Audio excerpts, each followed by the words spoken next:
Buenas tardes compañeros, ingeniero. Este video consiste en mencionar los procesos constructivos para realizar una carretera.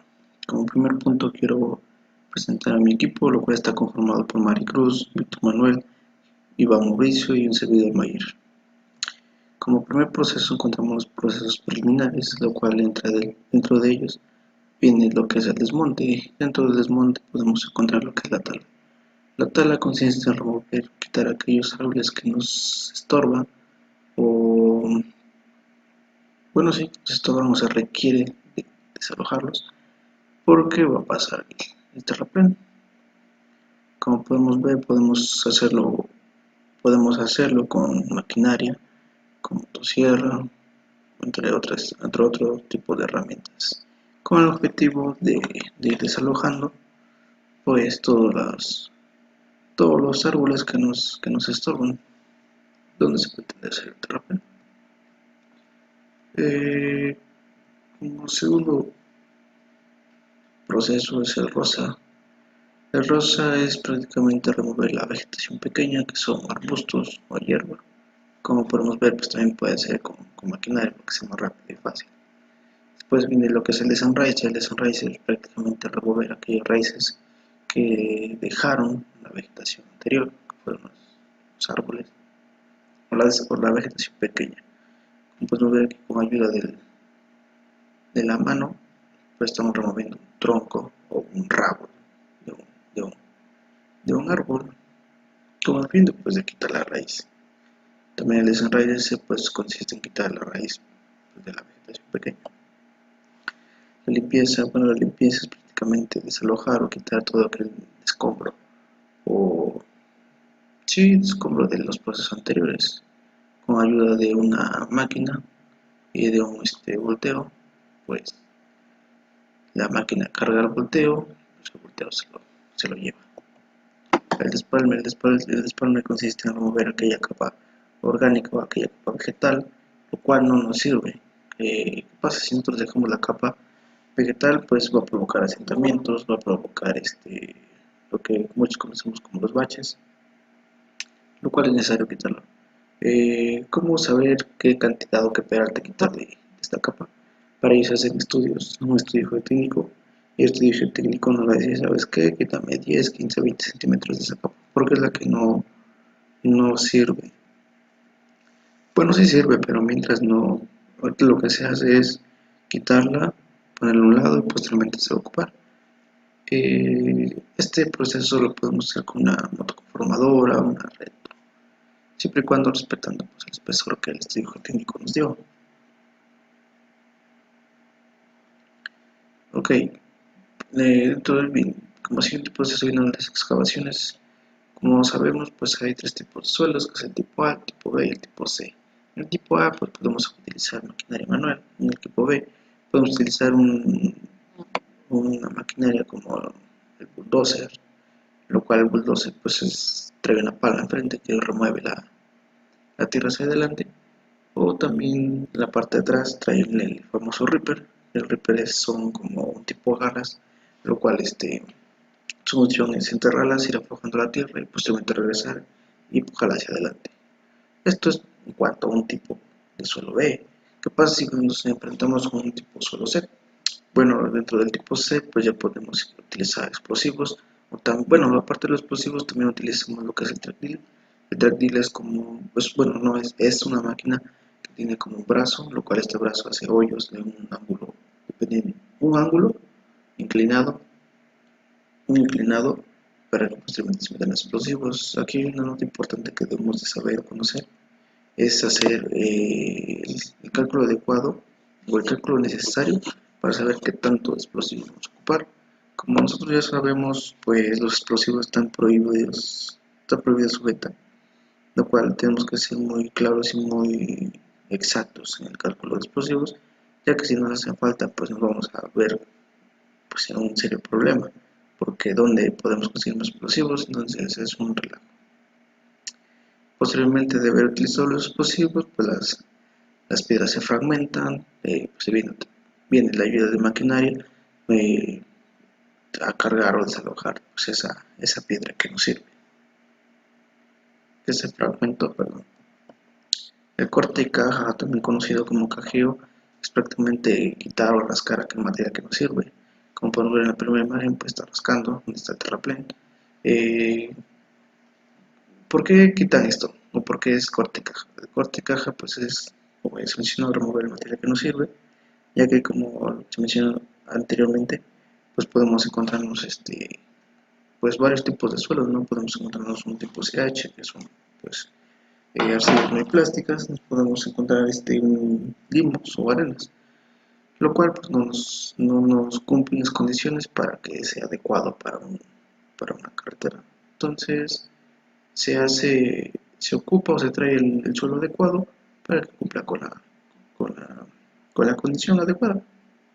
Aquí hay aquí hay una parte importante que, bueno, en lo personal me llama la atención y allá afuera pues también, ¿no? Porque todo tipo de suelo sirve. Por ejemplo, que, que tuviéramos un suelo CH, o sea, arcilla es muy plástica, ¿no?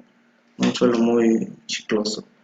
Lo podemos estabilizar con cal, con cemento, pero ¿qué pasa? Allá afuera, por desgracia, pues eso ya pretende pues costo y pretende pues, más tiempo, lo cual dicen, ¿sabes qué? Quítame eso y tráeme el que sirve. ¿Por qué? Porque si metemos cal, arena o cemento, pues es más caro y quita tiempo y pues el tiempo en obra pues es muy valioso. Como final viene lo que es la nivelación y la compactación. La nivelación pues es prácticamente ver que el terreno esté parejo y la compactación pues es compactar las camas restantes en el corte caja.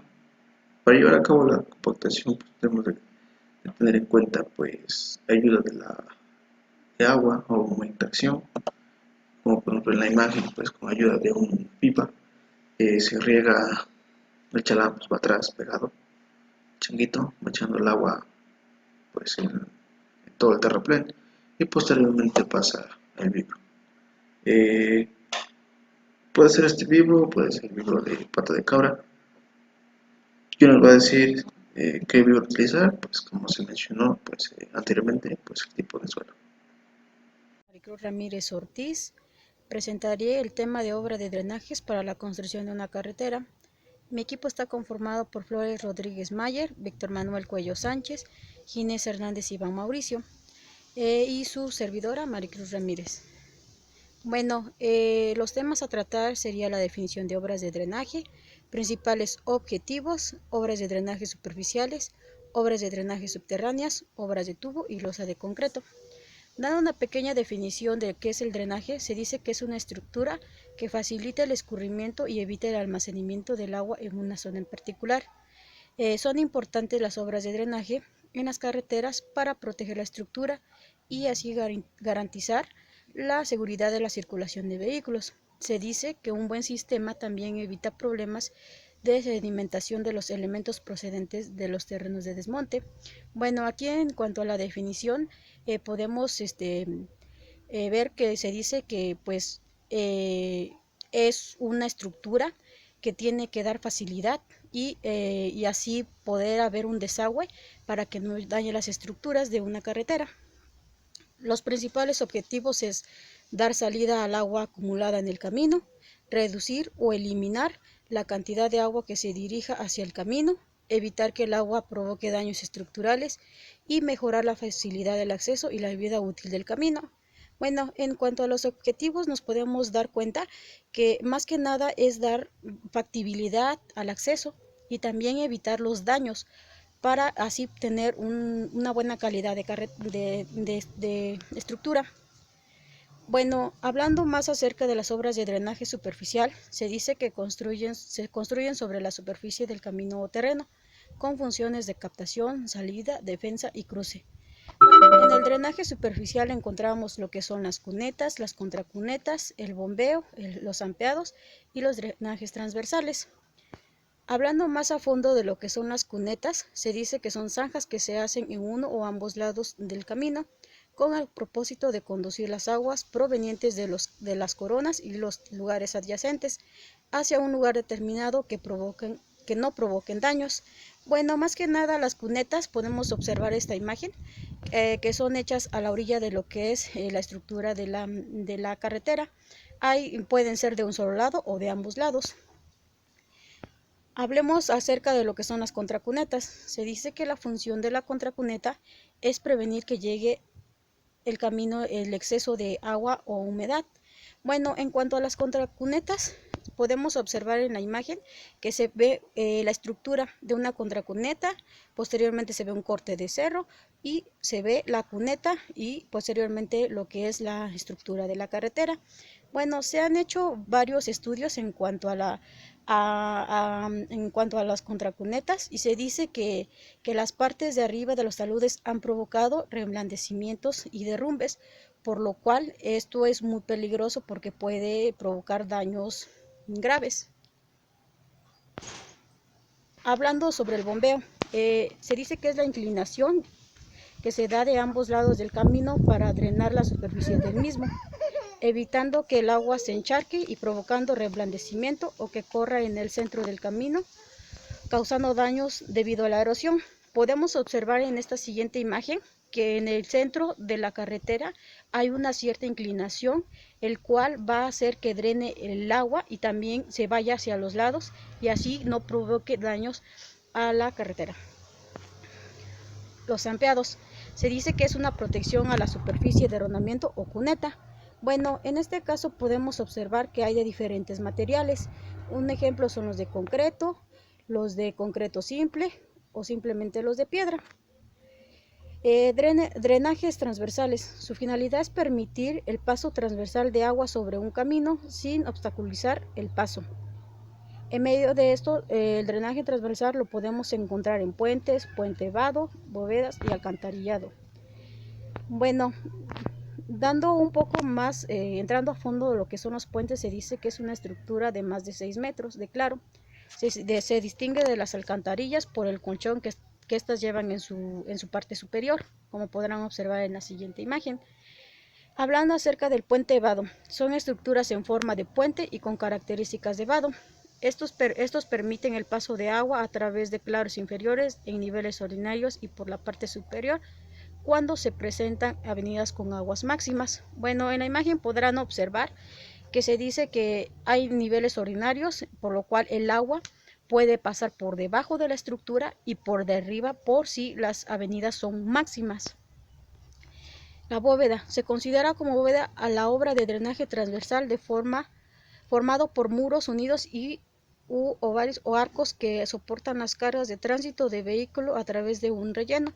Como podrán observar en la imagen y como dice el texto, se dice que están diseñados sobre una carga de tránsito vehicular.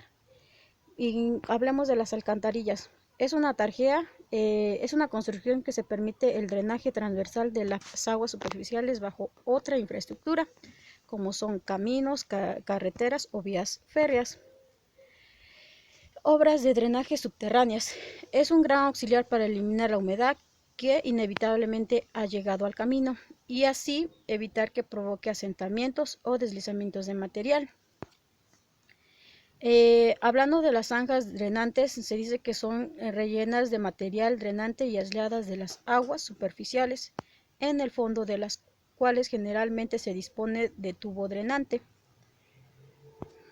Bueno, en este caso, en esa imagen podemos observar lo que son las partes de una zanja drenante que está contribuida por tubería drenante, las zanjas drenantes, solera de hormigón, la transición y la obra de salida. Obras de drenaje subterráneas. Bueno, en ese caso hablemos de los drenes profundos.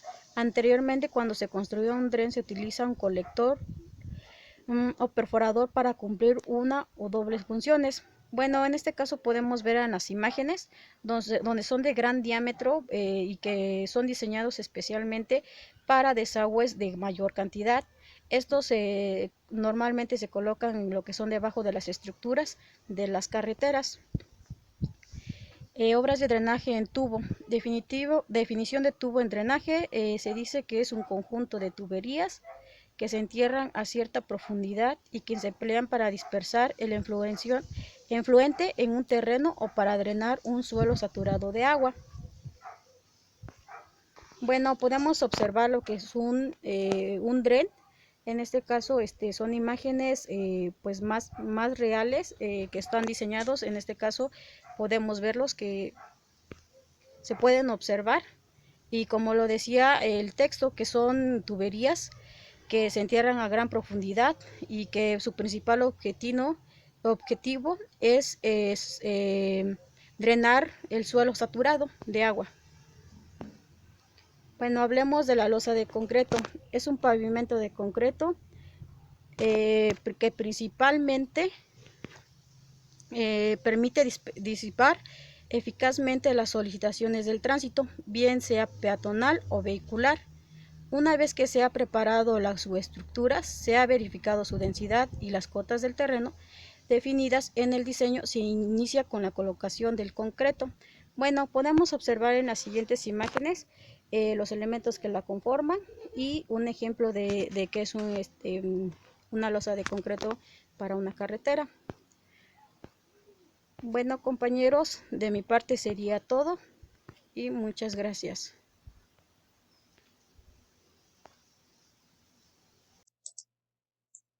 Terraplén. ¿Qué es un terraplén? Son estructuras que se construyen con materiales producto de los cortes de una carretera o provenientes de un banco de suelo, con el fin de obtener el nivel subrasante que indique el proyecto o defina la Secretaría. También para poder ampliar la corona y tender taludes. La compactación que debe de llevar el terreno natural del terraplén debe de ser del 90% de su peso volumétrico seco suelto, con una tolerancia del 2%. Cuerpo del terraplén. Parte del terraplén que queda por debajo de la subcorona, formado por una o más capas de suelo según sea la elevación del terraplén. Estas capas deben de ser compactadas con un espesor de 15 a 30 centímetros. La compactación para estas capas debe de ser del 90% de su peso volumétrico seco máximo. Capa subyacente. Es la porción subyacente a la subrasante. Su espesor por lo general es de 30 centímetros y está formado por suelos seleccionados, esto con el fin de poder soportar las cargas que llegan en la capa subrasante. La compactación para esta capa debe de ser del 95% de su peso volumétrico seco máximo. Capa subrasante. Es la porción inferior a la estructura de un pavimento. He de aquí que esta capa debe de ser colocado tanto en la sección de corte como en la sección de terraplén y está formada por suelos seleccionados para poder soportar las cargas transmitidas del pavimento. Aquí se empiezan a definir las secciones y pendientes que se encuentran ya definidas en el plano de diseño. También se deben de considerar lo que ya es el bombeo y la sobrelevación. Pero, ¿qué es un bombeo? El bombeo es una pendiente transversal que se les da a las carreteras. Esto con el fin de que cuando hay precipitaciones, las que caen sobre ella son desplazadas hacia los hombros. Son conducidas por medio de los bordillos hacia las cunetas y estas poderlas desembocar por medio de los lavaderos. Y una sobrelevación es una pendiente que se le da a la corona hacia el centro de la curva para poder contrarrestar las fuerzas centrífugas de un vehículo. La compactación para esta capa debe de ser el 100% de su peso volumétrico seco máximo, con una tolerancia del 2%. Subbase. Esta capa está formada por material gravoso arenoso, combinada con materiales del terreno o provenientes de los bancos de suelo. Su función es transmitir las cargas uniformemente sobre la capa subrasante. La base. Esta es una capa de materiales seleccionados que permite la infiltración del agua hacia las capas inferiores o, en este caso, hacia el pavimento por medio de la capilaridad. Esta capa puede ser con materiales gravosos, arenosos seleccionados. Puede ser, puede ser por medio de estabilizaciones, ya sea con cal o cemento o emulsiones.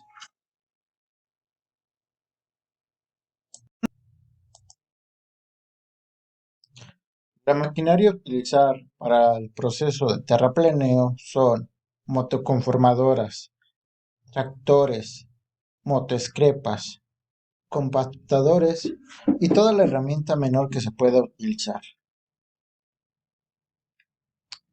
Pavimentos.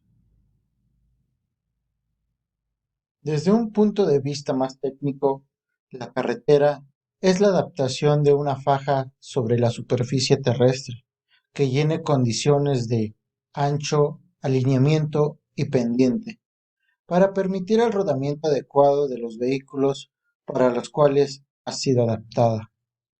He de aquí que, de acuerdo a una clasificación de las carreteras en base a la superficie de rodamiento, encontramos lo que son los pavimentos. Pero, ¿qué es un pavimento? El pavimento es la capa que, que constituye el suelo de una superficie no natural y funciona como sustento de los vehículos que en ella transitan. Estas se pueden dividir en dos tipos, aunque puede haber otras combinaciones, pero las más comunes son pavimentos rígidos y pavimentos flexibles. La finalidad de un pavimento es porque transmite las cargas hacia las demás capas. Si bien cada tipo de pavimento lleva diferentes capas, por ejemplo, para un pavimento rígido hecho de losa de concreto, las capas que solamente utilizaría sería la base y la subrasante. De igual obra, para una carpeta asfáltica, esta debe de llevar una base, una subbase y una subrasante, dependiendo las dimensiones de los espesores de cada una de estas capas. Si bien, diferenciando de un pavimento a otro, tenemos que los pavimentos rígidos, la carga que transmiten los vehículos, esta se distribuye uniformemente. En cambio, para pavimentos flexibles, la carga que transmite el vehículo va sobre cierto punto a medida que va avanzando o transcurriendo a lo largo de la carretera. Aquí hay que tener dos consideraciones para los pavimentos flexibles y rígidos. Desde el punto de vista de un proceso constructivo, que nosotros como proceso constructivo tenemos lo que es la base, la subbase y la subrasante, también como la capa subyacente o el cuerpo natural del terraplén, para ambos. Pero para el proceso diseño, de un pavimento, ya sea flexible o rígido, en este caso, para un pavimento flexible, el diseño tendrá que estar en base a la subrasante, a la subbase y a la base y a la carpeta asfáltica, dependiendo si esta va a ser en frío o en caliente. Para un pavimento rígido, su diseño tendrá que estar contemplada la capa subrasante, la base y la losa de concreto hidráulico.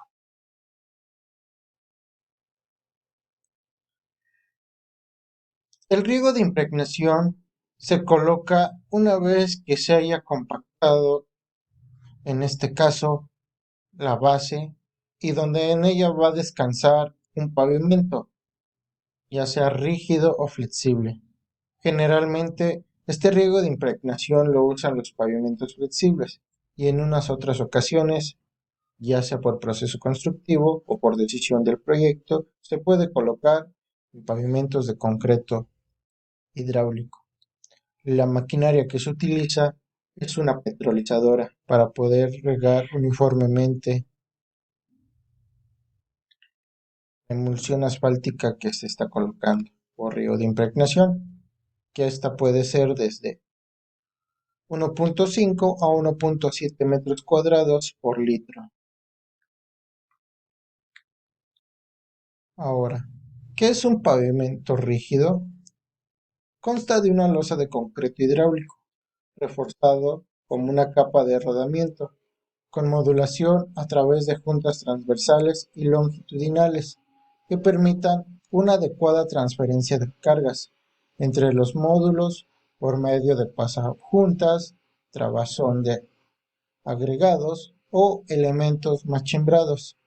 Un elemento machimbrado son piezas que se pueden ir juntando como si fuera un tipo rompecabezas.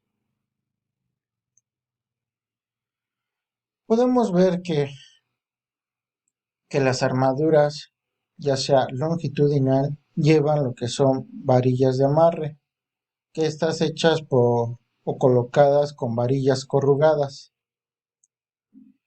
En las armaduras de tipo transversal se colocan varillas o redondos lisos, esto para lo que se conocería como las pasajuntas. En ocasiones se le puede colocar una malla electrosoldada para que esto evitará que el concreto tenga pequeñas fisuras o agrietamientos.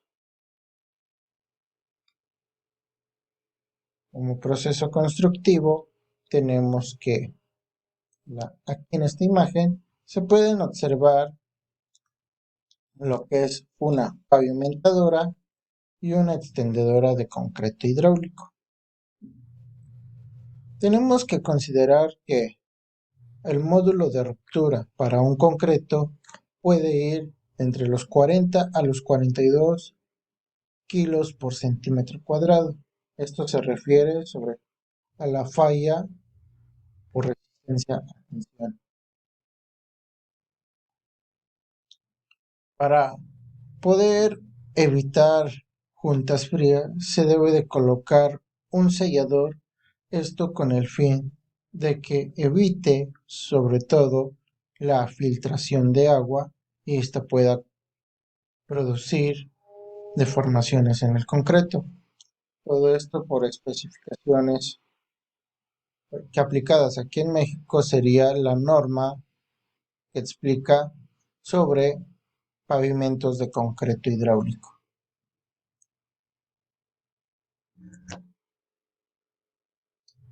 Por último, la proyección de un pavimento rígido va a depender definitivamente de las condiciones del lugar y condiciones de diseño de dicho proyecto. La maquinaria que podemos utilizar para la construcción de pavimentos rígidos son camiones revolvedores, pipas, cerchas vibradoras, pavimentadoras, tendedoras de concreto hidráulico y en ocasiones plantas para generar concreto hidráulico dependiendo de la logística y ubicación del proyecto. ¿Qué tal, compañeros? A mí me tocó la parte de señalización, obras y dispositivos diversos de una carretera. ¿Qué es la señalización vial? Responde a la necesidad de organizar y brindar seguridad en caminos, calles, pistas o carreteras.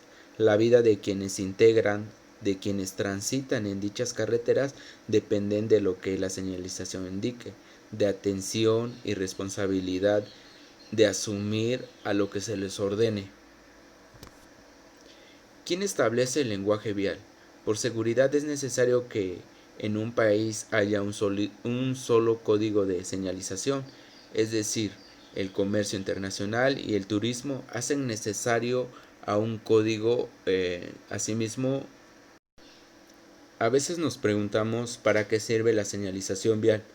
La señalización no es un simple adorno de la vía, sino que cumple con las siguientes funciones fundamentales: organiza el tránsito, advierte los peligros, ordena las conductas de seguridad, comunica informaciones útiles. ¿Qué hacer ante lo que una vía dice? Es necesario tener en cuenta tres aspectos indispensables: saber, entender y obedecer. Saber implica conocer cada signo y significado.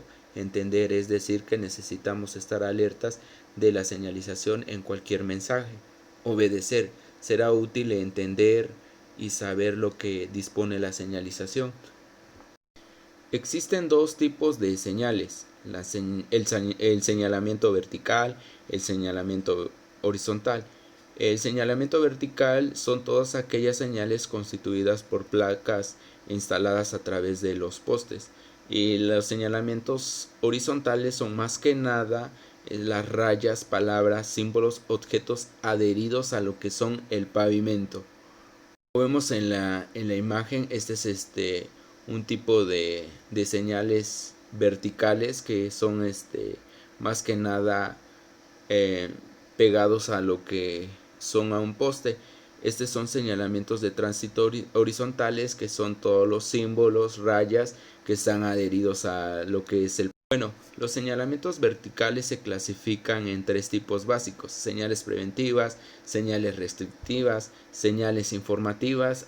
Voy a explicar cada una de los tipos de señales que hay. Tenemos como primero las señales preventivas. Son las señales de color amarillo que tienen como un símbolo, como vemos en la parte de la imagen. Tienen por objeto prevenir a los conductores de existencia de algún peligro del camino y su naturaleza. Estas placas las podemos encontrar en lo que son en curvas cerradas, en curvas o en entronques, incorporaciones de tránsito o cruces escolares. También tenemos las señales restrictivas. Las señales más que nada estas son de color blanco con un arco rojo, que tienen por objeto indicar la existencia de limitaciones físicas o prohibiciones reglamentarias que regulen el tránsito. Por ejemplo, tenemos acá una de las placas que dice no avanzar, otras que tenemos con la letra E que nos dice no estacionarse, otras no molestar o no hacer ruido, o nos indican cualquier